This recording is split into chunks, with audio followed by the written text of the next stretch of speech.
विकसित भारत संकल्प यात्रा का कार्यक्रम पूरे देश भर में चल रहा है। इस कार्यक्रम के तहत आज प्रयागराज के विकास खंड बहरिया स्थित ग्राम तेजपुर में भी विकसित भारत संकल्प यात्रा का कार्यक्रम लगाया गया।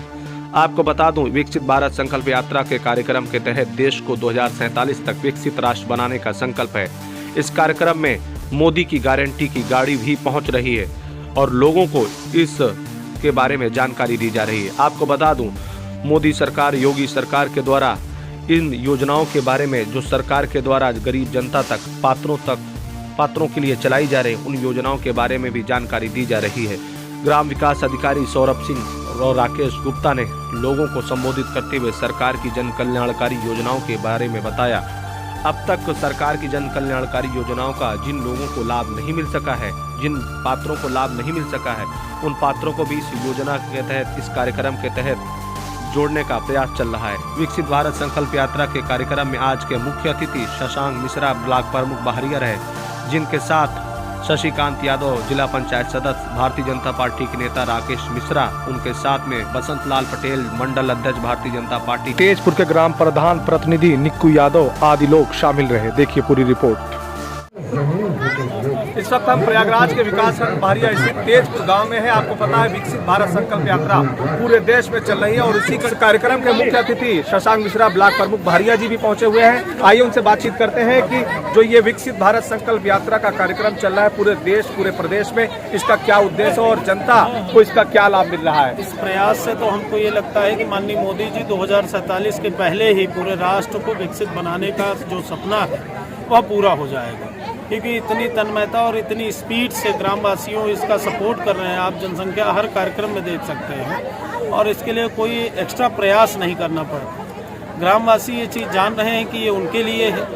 एक सिस्टम को ईजी करने के लिए, सरल बनाने के लिए सारे डिपार्टमेंट के कर्मचारियों को हर ग्राम सभा में विधायक, सांसद, ब्लॉक प्रमुख, जो भी माननीय लोग हैं, सबको गांव-गांव जाना पड़ रहा है और उससे ये चीज़ का संदेश देने का सिर्फ काम हो रहा है कि हम आपके बीच में आए हैं। अधिकारी, कर्मचारी, सब लोग आपके बीच में आए हैं। तो जनता जनार्दन को भी लग रहा है कि आने वाले समय में एक सरल और सुदृढ़ सरकार रहेगी, जिसको कि सबको ये लगेगा कि यह देश हमारा है, गर्व होगा सबको। सवाल यही है कि आप यहाँ पर हर विभागों के स्टॉल लगे हुए हैं। अभी भी देश के अंदर हर एक गांव में कई ऐसे लोग हैं जो पात्र हैं, जिनको जन कल्याणकारी योजनाओं का लाभ अब तक नहीं मिल पाया है। तो क्या इस कार्यक्रम के तहत अब लोगों को वंचित नहीं होना पड़ेगा? अब उनको सीधे इस कार्यक्रम के तहत तो भाई उनका निराकरण किया ही जाएगा।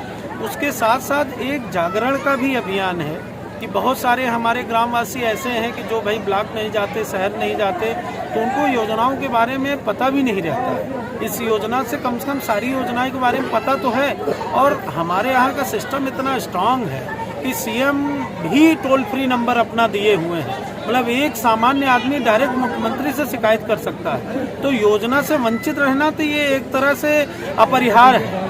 वो तो योजना है तो मिलेगी ही मिलेगी, क्योंकि नहीं मिलेगी तो हमारे योगी आदित्यनाथ जी डायरेक्ट उसका संज्ञान लेते हैं। चाहे आप किसी एक लेखपाल की बात करें, चाहे आप एक किसी सचिव की बात करें, किसी की शिकायत होती है तो माननीय मुख्यमंत्री जी के पोर्टल से उसका निराकरण आपको दिया जाता है। बाकी तो हम लोग हैं ही, तो इसलिए एक होता नहीं है कि एक सारा सिस्टम ईजी बनाने के लिए डेवलप, मतलब एक तरह से विकसित करने का जो एक सपना है, तो पहले गाँव विकसित होगा तभी देश, हमारा प्रदेश विकसित होगा। अब जो एक देश के अंदर कई वर्षों से सनातन हिंदू धर्म के मानने वाले जो राम के भक्त थे, उनका जो इंतजार का उसकी घड़ी खत्म हो चुकी है, रामलला विराजमान हो चुके हैं। देश क्या एक बार फिर से सुख, शांति और समृद्धि के रास्ते पर आगे बढ़ेगा? बिल्कुल बढ़ेगा और सब लोग ऐसे एक तरह से, हम लोगों की इच्छाएं भी हैं और आने वाले समय में आप लोगों को ऐसा दिखेगा भी कि ये ग्राम राज की तरह शुरुआत हो चुकी है और ये बहुत, मतलब 500 साल का एक तरह से तपस्या कही जाए तो कम रहेगा सब, क्योंकि बहुत लोगों ने अपनी जान की कुर्बानी दी है और ये मंदिर का निर्माण नहीं, पूरे राष्ट्र का एक तरह से फिर से निर्माण हुआ है। राम राज जगह है तो भाई प्रभु श्री राम हम लोगों के आदर्श हैं। उनका एक गुण अगर हम अपने जीवन में अवतरण कर लें तो हमारी 3-3, 4-4 पीढ़ियाँ बन जाएंगी। प्रभु श्री राम के बराबर अगर एक भाई किसी का, इस देश के सबसे बड़े राजा होने से कुछ ही पल पहले उनको वनवास भेजा गया, फिर भी वो सहज स्वीकार कर लिए, तो ऐसा कोई भी एक त्याग अपने जीवन में कोई भी व्यक्ति ले ले तो उसकी 4-5 पीढ़ियां बदल जाए। राम तो हम तो सबके- सारे धर्मों के लोगों से कहते हैं कि राम भगवान को किसी धर्म से न जोड़ के उनके बारे में एक बार अध्ययन जरूर करना चाहिए। राम तो सबके हैं। जिस तरह से देश के अंदर राजनीतिक पार्टियों ने बांटने की कोशिश की, अपनाने की कोशिश, उस पर लगातार सवाल उठ रहे थे, क्या अब उसके अध्याय का अंत हो रहा है? देखिए, ऐसा है कि जैसे हमारा एक तरह से हमारे फादर 3 ब्रदर हैं और हमारी जॉइंट फैमिली है। अब हम अपने परिवार को मजबूत करने के लिए ऐसे माननीय मोदी जी ने अपने देश के लोगों के बारे में सोचे कि हमारा देश 500 साल से हमारे प्रभु श्री राम का मंदिर नहीं बना पा रहे हैं, तो उसको बनाए, तो उसको राजनीति से जोड़ा जाए तो बड़ी तुच्छ मानसिकता कहेंगे हम लोगों को जो चाहिए, या भाई घर का जो भी गार्जियन है उसको पता है कि उसके घर में किस चीज़ की क्या आवश्यकता है। तो ऐसे हमारे गार्जियन माननीय मोदी जी हैं, उन्होंने पूरे देश के बारे में सोचा कि इस समय क्या है कि जो हम लोग नहीं कर पाए। जैसे माननीय मोदी जी ने पूरे राष्ट्र को संतुष्ट करने के लिए इतना भव्य और दिव्य काम किया है कि जिसके लिए कोई शब्द नहीं है कि हम लोग बयां कर सके। आप लोग कभी भी गूगल में सर्च करके पढ़िए, हम तो नहीं तो आपको और अच्छी जानकारी मिलेगी। राजनीतिक दलों का एक सवाल है कि विकसित भारत संकल्प यात्रा का कार्यक्रम जो चल रहा है, इसको एक तरीके से 2024 की लोकसभा चुनाव से जोड़ने की कोशिश कर रहे हैं। वो 2024 को चुनाव से जोड़ने की, देखिए विपक्ष तो वर्ड ही है, विपक्ष पक्ष विपक्ष दो है। अब विपक्ष कैसे हमारे कामों से संतुष्ट रहेगा? रतैया दिनैया की बात कही अभी हमने, तो भाई आपने काम किया होता तो ये दिन ना आता। आप काम नहीं किए तो इससे सीखिए, सीखना चाहिए।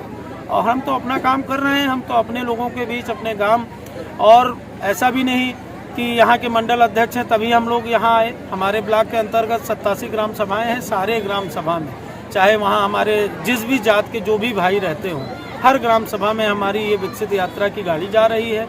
हमारी योजनाओं के बारे में उसको बताया जा रहा है। सारा आंकड़ा ब्लॉक लेवल पे, जिले लेवल पे अवेलेबल है, और गांव की जनता भी जागरूक हो चुकी है। सबको समझ आता है कि क्या है क्या नहीं। गूगल बाबा, मोबाइल, स्मार्टफोन, डिजिटल इंडिया सब एक्टिव है एक तरह से, तो आप किसी को अब बरगला नहीं सकते।